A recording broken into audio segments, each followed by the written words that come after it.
捉弄我？我们就是想看看你一个人的时候会不会想我们啊。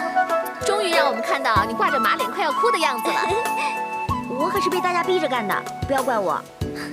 我呢，就是想你们想得发慌了。谢谢你们。当然要谢谢我们了。为了欢迎你回来，我们可是筹备好几天呢。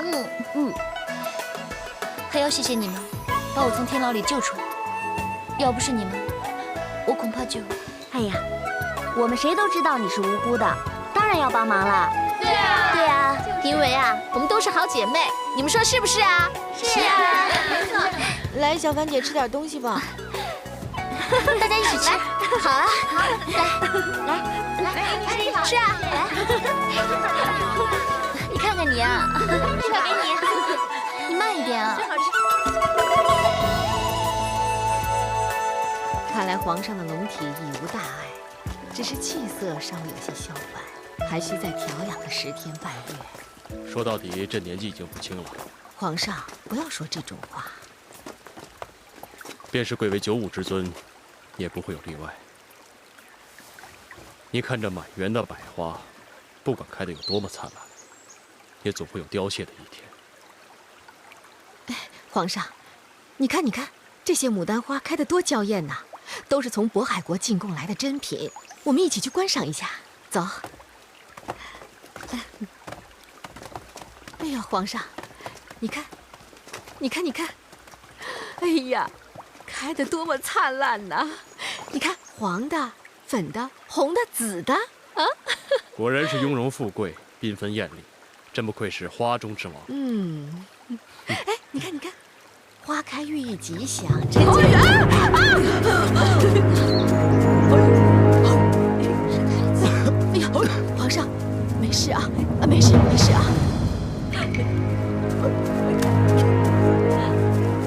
这是太子。父皇母后，你们安好。儿臣在跟陈公公玩捉迷藏呢。捉迷藏的，你以为你还是7、8岁的小孩啊？身为太子，举止行动要庄重得体。你这样冒冒失失的窜出来，我和皇上全都被你吓了一大跳。而且这些牡丹花，都是从渤海国进贡来的稀世珍品，就让你这样给践踏了，本宫一定要罚你。儿臣知错了，母后恕罪。皇后，就先饶他这一回吧。太子毕竟年纪还小。皇上，你不能这样骄纵他，对太子要严加管教，不然的话，重俊就是他的前车之鉴。不行，一定要罚。来人！奴才叩见皇上皇后。陈公公，你是如何看管太子的？赶紧带太子到别处去玩。奴才听命。太子爷，咱们到其他地方去玩吧。皇上，好了，娘娘息怒，听娘娘看在皇上的份上，要罚就让老奴替太子受罚吧。父皇母后，儿臣先告退了。太子爷，等等奴才呀！等等奴才！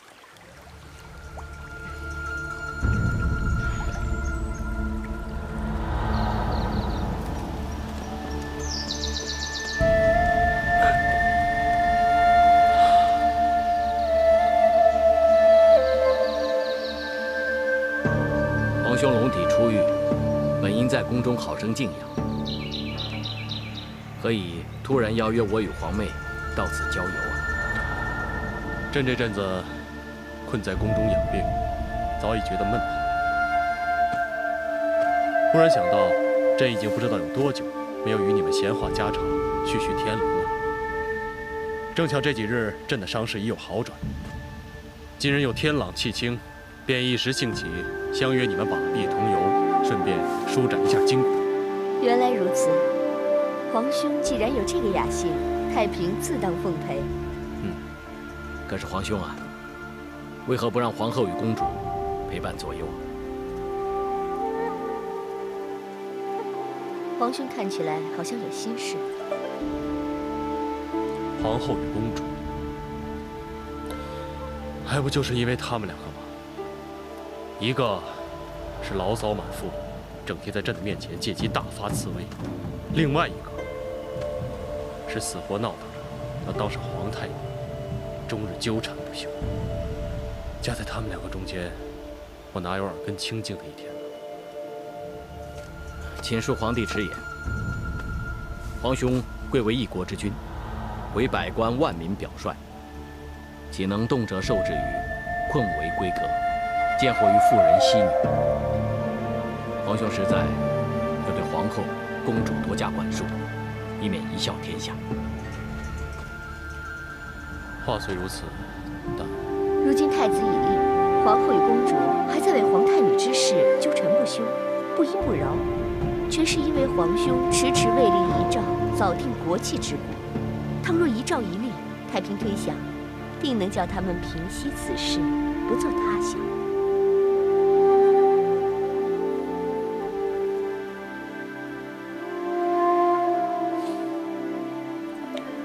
看来也只能如此了。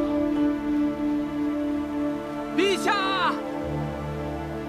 陛下，我要见陛下，我要见陛下。什么事？跪下！回皇上，有人冲扰圣下。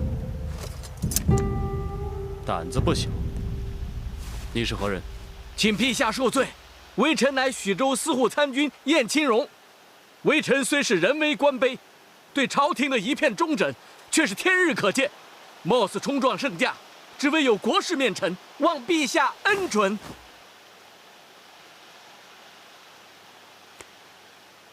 你有何重要国事面陈？微臣要向皇上冒死状告皇后娘娘。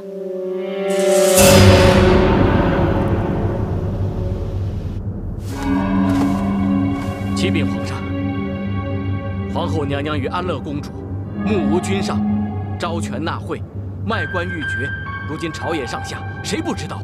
哪怕是不学无术、目不识丁之徒，只要交上30万钱，即可买得一官半职。如今已使地方冗员多至数千人。自我大唐开国以来，封官之滥之乱，可谓从未有过于今日者。你说的都是真的？微臣愿以人头保证，绝无一字虚言。微臣泣血御状已毕，祈求皇上能用心详察其情，早日肃正歪风，严明法度。尤其慎防大权旁落，太阿倒弛，务必正有己出，独揽朝纲。如此，则天下幸甚，万民幸甚，社稷幸甚。你先行退下，朕自有处置。微臣告退。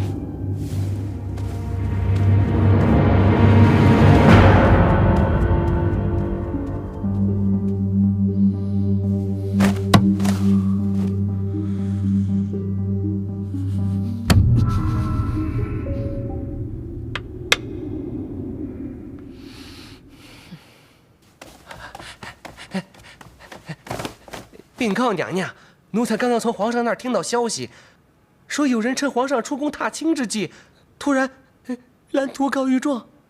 他要告的，正是皇后娘娘。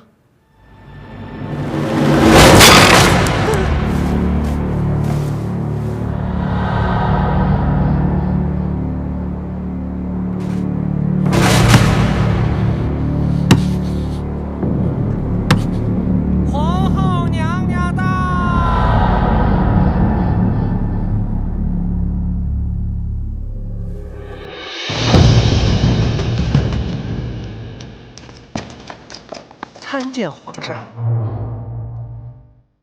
臣妾参见皇上。这是怎么回事？皇上，这位就是刚才来告御状的官吧？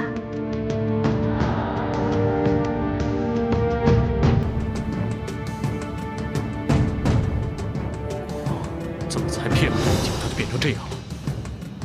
难道是皇后你派人打的？这个人不知道是受了谁的指使，竟敢胡言乱语来污蔑臣妾，魅惑皇上，实在是大逆不道，我岂能饶他？所以就稍稍的教训他一下。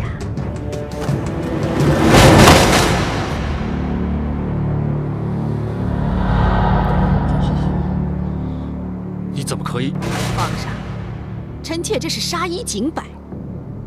若非如此，天下的奸佞小人便都会竞相效尤，动辄目无朝纲，以下犯上，随意的编造谎言，欺君罔上，那还得了啊？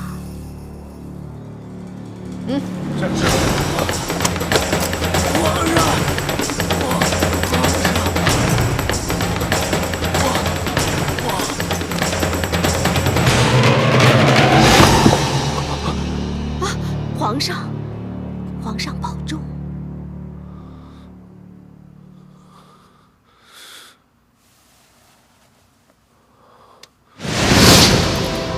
皇上，皇上，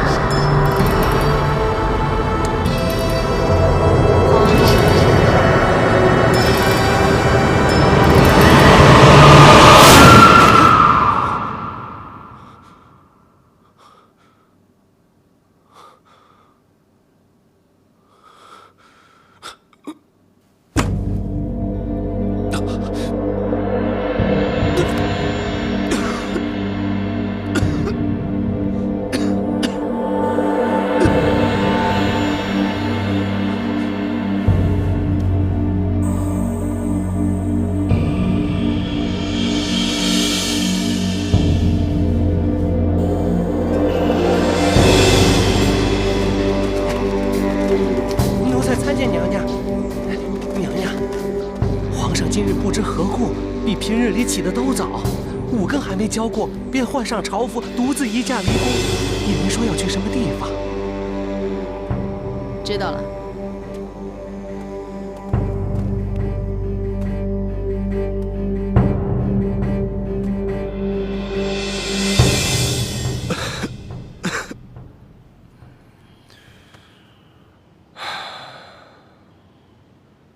凡谓天下国家有9经，曰：修身也，尊贤也，亲亲也，敬大臣也。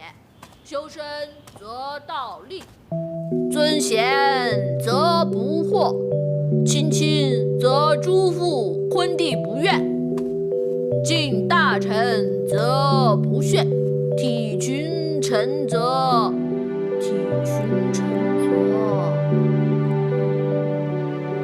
怎么了？不记得了？体群臣则士之暴礼重，子庶民则百姓劝，来百公则财用足，柔远方则四方归之，怀诸侯则天下废之。哦，不错不错。可是接下来的我又忘了。太子，这一篇《中庸》讲的是治国平天下的9条法则，你务必要把它牢牢记住，否则他日你登基之后，怎么能够治国平天下呢？是，娘娘。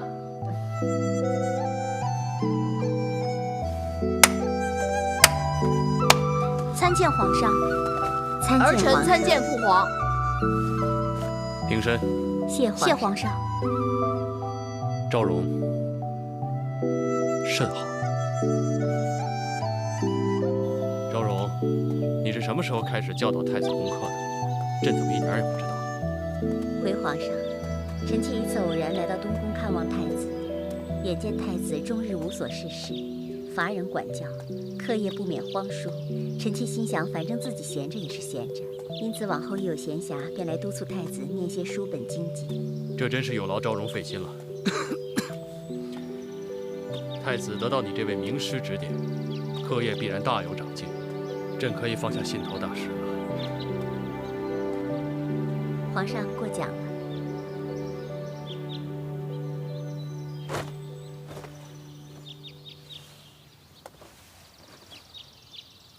朕已深知这副社稷重担，早晚要交到太子的身上，但是朕有担心，太子能否胜此大任？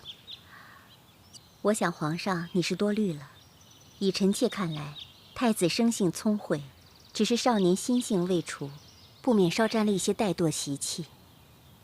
要是细心雕琢，他日必成良质美玉。只怕朕是没有机会看到这一天了。皇上，何出此言啊？昭容进宫日久，对于皇后的所作所为，应该早已亲眼目睹了吧？皇后，她怎么了？往日，不管她要如何干政弄权，如何独断专行，朕念在曾经一番患难夫妻之情，也就只好由着她当。可是自从立了太子之后，她似乎变得变本加厉，得寸进尺，对于太子更是表现得冷漠如霜，殊无半点母子情分。皇后溺爱安乐公主，这是大家都看得见的。当日皇后还要立公主为皇太女，可是皇上没有接纳，皇后难免会心怀怨愤。她要立皇太女这番居心，朕岂有不清楚之理？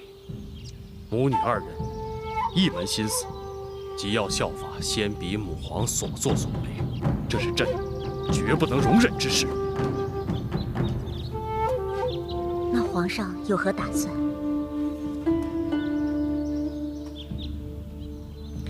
朕打算考虑太平公主所意，及早立下遗诏，以绝其念。但这份遗诏，恐怕要你昭容来代朕操笔。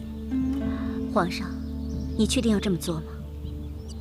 昭容觉得有何不妥吗？臣妾只是觉得这件事牵扯太大，或许会在朝中惹出一番风波。皇上，您还是不要草率决定，一定要慎重三思。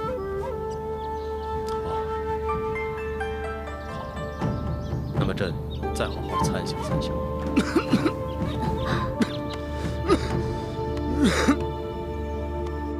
你是说今天皇上见过上官婉儿？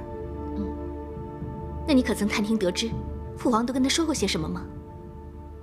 这个奴婢就不得而知。不过昭容娘娘自太上皇时起就已经在宫中掌管诏命，就连皇上也让她专掌起草诏书。那父皇真的要立下遗诏，传位给太子？母后，遗诏一旦立下，我们就连半分指望都没有了，这该如何是好啊？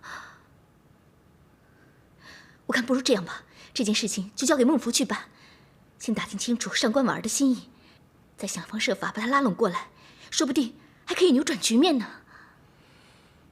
你不知道，上官婉儿这个人从来都是两面三刀，见风使舵。要想让她轻易地委身于一方，在局势还没有定下来之前是不可能的。别说是拉拢，就是她的心思，恐怕我们也猜不透。人情世态往往变幻无常，我们尝试一下又有何妨呢？孟福，在。你一向口齿伶俐，八面玲珑，这件事情就交给你去做。是。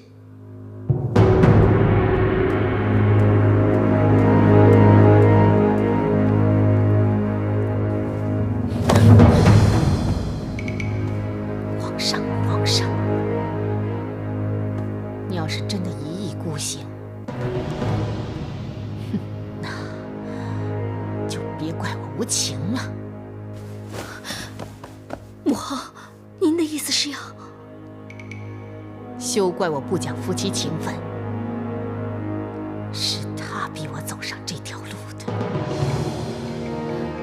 不过母后不能这样做，事情还没有到那种绝望的地步，说不定还有转换的余地呢。就请母后再忍耐一些时候吧。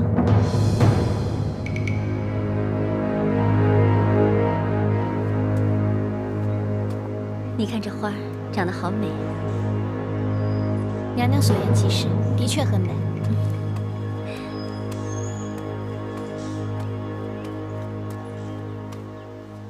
孟福参见娘娘。原来是孟舍人，免礼。娘娘好雅兴，是在这里对景吟咏什么绝妙佳句吗？孟舍人见笑了。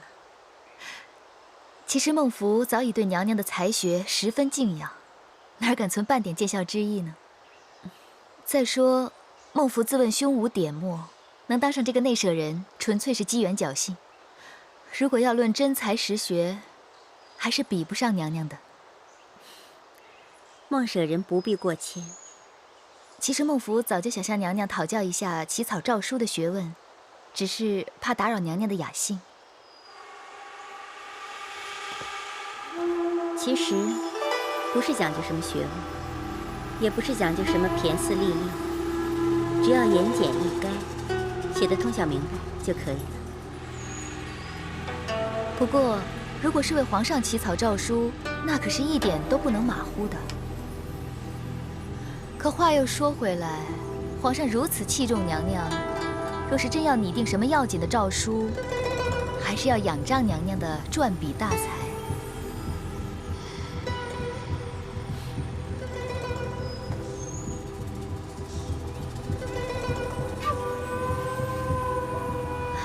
听说娘娘除了文采斐然之外，对赏花也颇有心得，不知可否请娘娘指点一二呢？我想内舍人你误会了，本宫并非惜花之人。其实赏花、赏月、赏雪都是一样，只不过是一件赏心悦事罢了。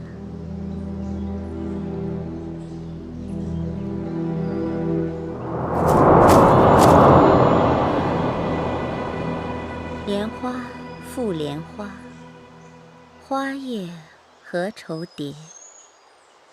千花莲共地，折藕爱莲丝。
漂亮，重重有赏。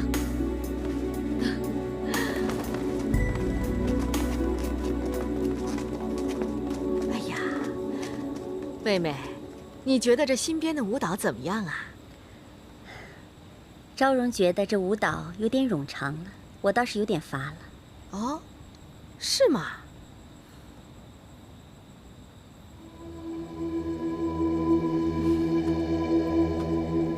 娘娘乃是大唐第一才女，天下如是文人，莫不以所作诗文能得娘娘法眼青睐为荣。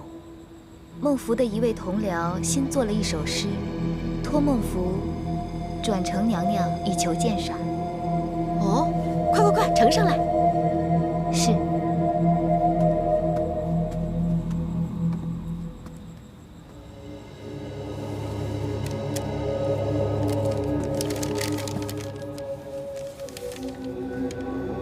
不分捐恩断，新妆试镜中。荣华上春日，娇爱已秋风。枕席临窗晓，围屏向月空。年年后庭树，荣落在深宫。哎呦，好诗啊！这首诗是何人所作？柏林望族崔氏，如今是中书舍人的崔公子崔实。哦，原来是他。崔氏一门三杰，相府闻名，而且这崔公子少年时就着登进士第，堪称是高才俊彦。怪不得他的诗词意境深远，韵味隽永。原来娘娘对他早有所闻。崔公子年少多才，而且长得俊美，玉树临风。他对娘娘也是非常的仰慕。此人此刻正在外专候，想一睹娘娘风采，不知娘娘可愿见他一面？哎呀，既然来了，一见何妨？传他过来吧。是。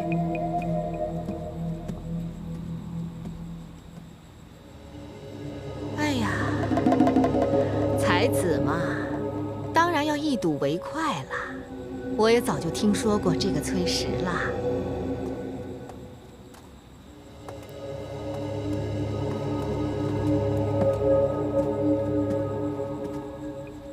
这位就是崔公子。微臣崔实参见皇后娘娘、安乐公主、昭容娘娘。平身吧。谢娘娘。哎呀，果然是一表人才。崔实，刚才昭容娘娘对你进呈的诗篇，可是赞不绝口啊。崔实谢过昭容娘娘。哎呦，你看啊，你们看看，你们两位可是一位是当世才子，一位是当世才女，往后以诗句酬和，一定会传为佳话的。来，赐座。谢皇后娘娘。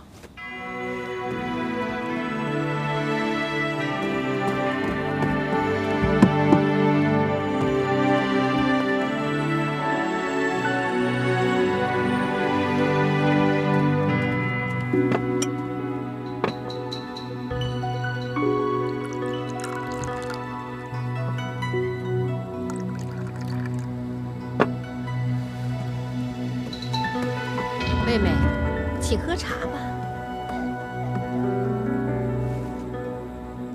哎呀，这茶好烫。且让微臣替昭容娘娘稍效微劳。岂敢岂敢。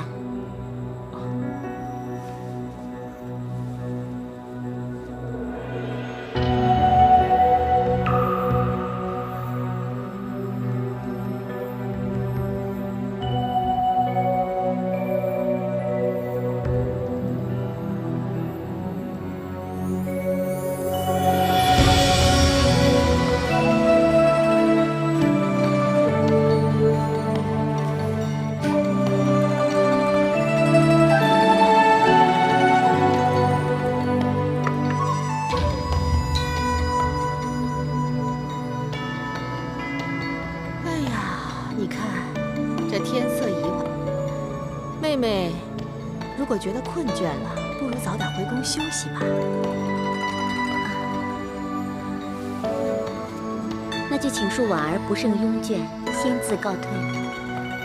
哎，等等，你看，这夜静更深的，你一个人回去我不放心。有劳崔实送昭容娘娘回去休息。微臣乐于效劳。这。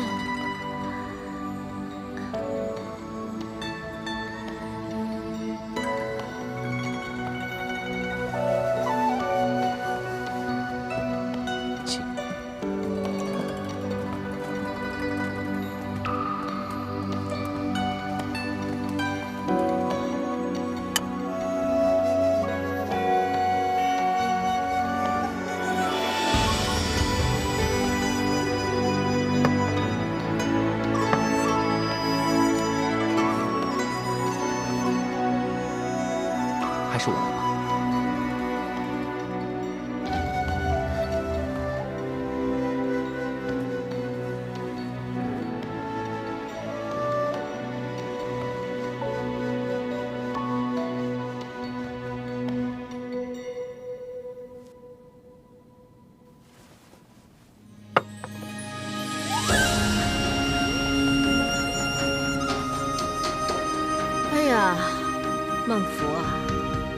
总算是有点用处了。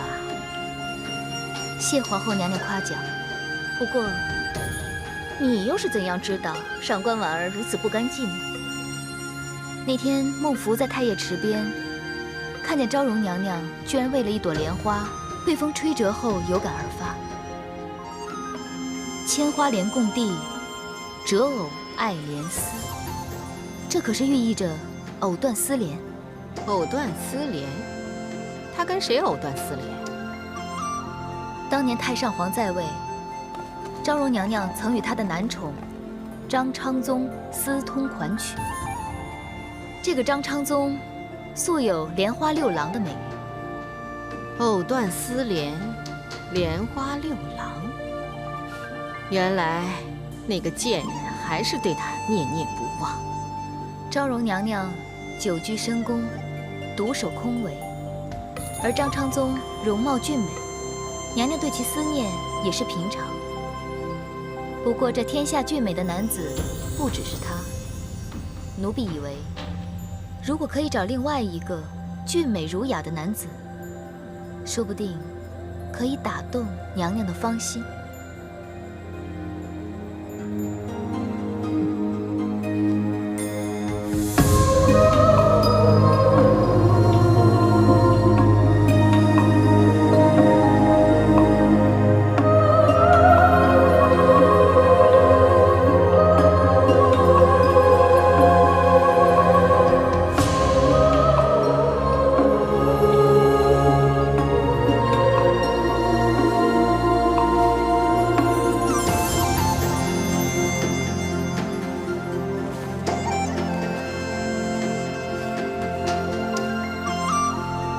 什么藕断丝连呢？这贱人不过就是孤枕难眠，不甘寂寞。六郎、七郎、八郎、九郎，凡是俊俏的，他都要。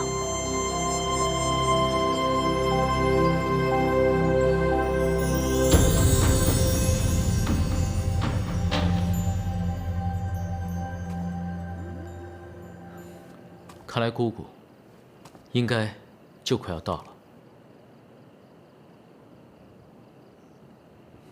孟福近来如何呀？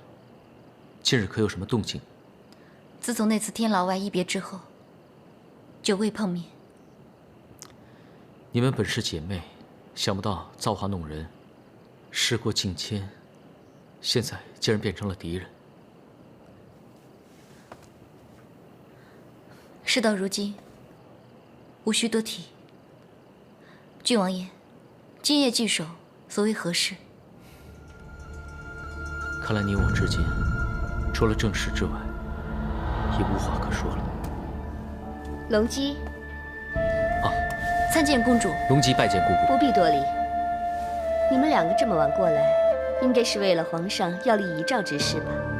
看来姑姑已经知道了皇上在东宫面会上官婉儿一事。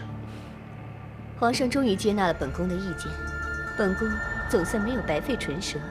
皇上要立遗诏，是要传位给太子吗？这是理所当然。那倒是件好事。有了这份遗诏，那就对皇后还有公主有所掣肘。不过，就怕皇后娘娘不会就此善罢甘休。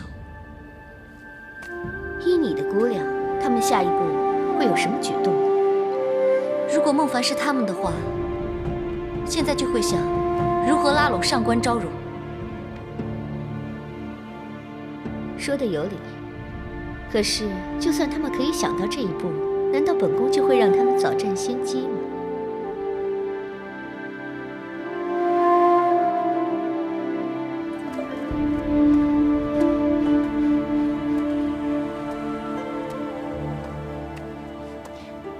娘娘，今日似乎特别的精神焕发，想必昨夜做了一场美梦吧？好你个刁嘴丫头！只不过不知这崔十公子比起莲花六郎如何啊？你真的想知道？来，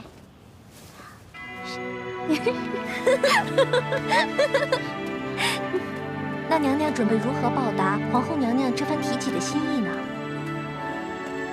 皇后这么做，还不是为了拉拢你？他只不过是希望我在为皇上立遗诏之事上能够左右圣意。既然娘娘早已看穿了一切，那为何又这般安然受之？反正不受白不受，既来之则安之。一来，这崔实确实是一表人才，那可是可遇不可求啊。对对对，如果是一般的凡夫俗子，娘娘又怎么能看得入眼呢？二来，我如果不吃他们这杯敬酒，恐怕就要吃上一杯罚酒。眼下这个形势，我犯不着去开罪他们，让自己处在一个不利的境况当中。可是拿人家的手短，吃人家的嘴软，娘娘就不担心从此受制于人吗？你放心，我不会那么容易受制于人，我自有分寸的。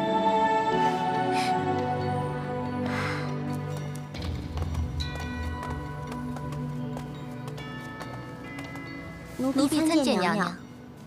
免礼，谢娘娘。孟凡，别来无恙。托娘娘的福，虽然近来屡遭小劫，但总算逢凶化吉。只怕你是另有吉星相照吧？娘娘真是心如明镜，宫中一切都逃不过娘娘的法眼。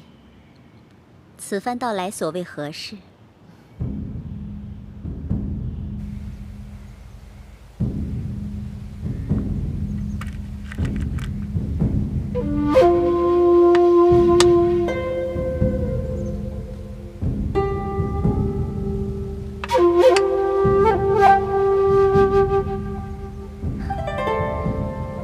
娘娘棋艺高妙，让了孟凡10个字，居然还能步步逼近，叫孟凡完全无从招架。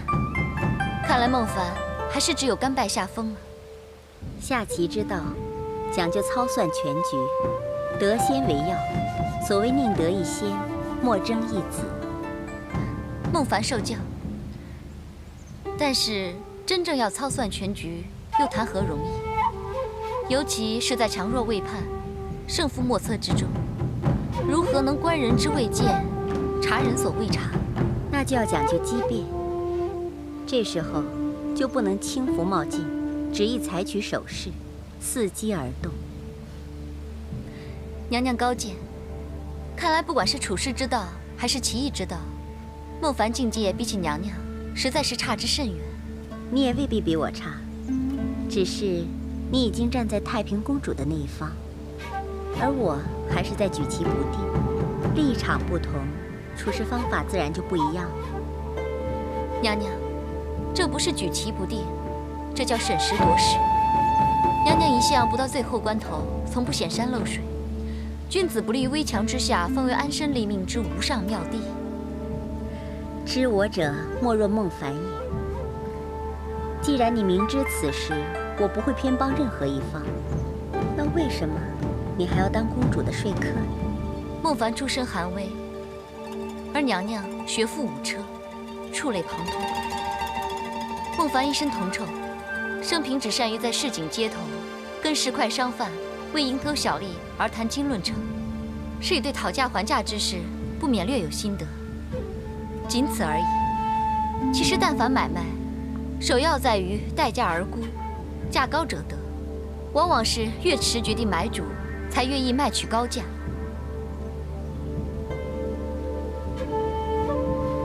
但也有一种买卖，用不着打算盘，也可知道是最为划算的。比如买方肯先付货款，却不忙取货，只求卖方把货暂时搁起，保证不卖与别家。不知娘娘认为孟凡说的对与不对？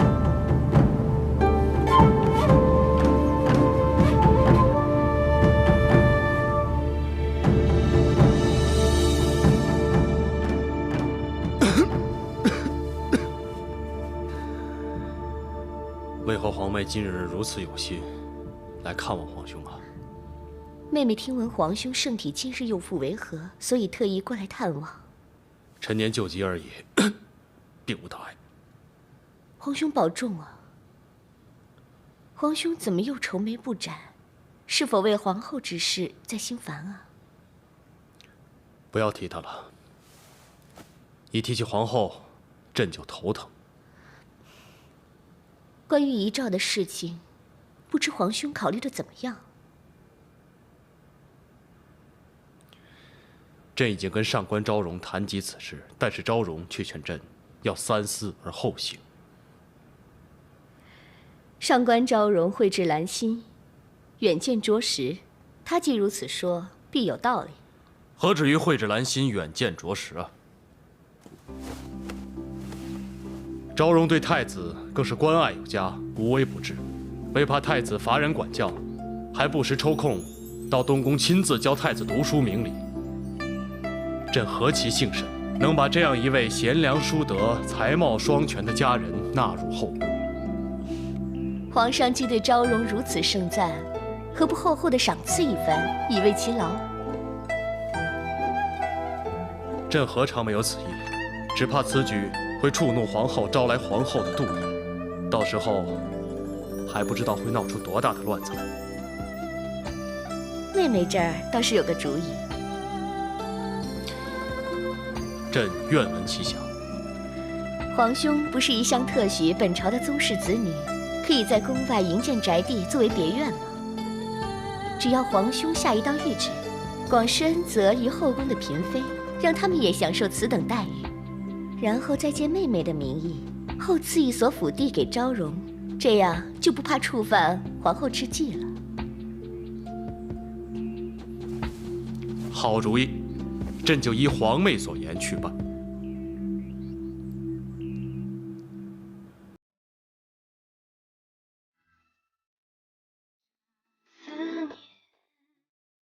失去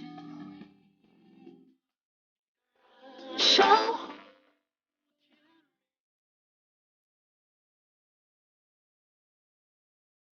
当有你相伴才会有